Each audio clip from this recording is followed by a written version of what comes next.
எதுக்காக பயப்படுறீங்க? Lock suffer, அந்த ஹாட் ஜாக்ஸை போட்டுங்க. அந்த ரெட்டிக்கு தப்பிக்கிறதுக்கான வாய்ப்பு கொடுக்காதீங்க. டாக், அந்த ரெட்டிக்கு கவனிச்சுட்டு இருக்கிறதுக்காக உனக்கு ஒரு நல்ல இடத்த பார்த்து வச்சிருக்கேன். அதோ அந்த மலைக்கடியில்.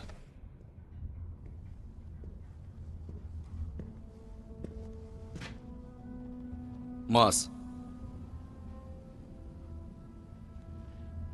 ரெட்டிக்க பார்த்தேன். என்ன சொன்ன? நான் பார்த்தேன்.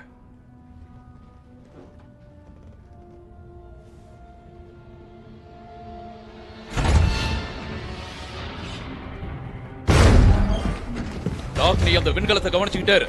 டியாஸ் அந்த விண்கலம் பூட்டி இருக்கா இல்லையான்னு பாரு. மத்தவங்க எல்லாரும் வெளியே நின்னு எல்லாத்தையும் கவனமா பார்த்துட்டு இருங்க. சென்டனா அவனோட திருடிக்கிட்டு போயிட்டான்.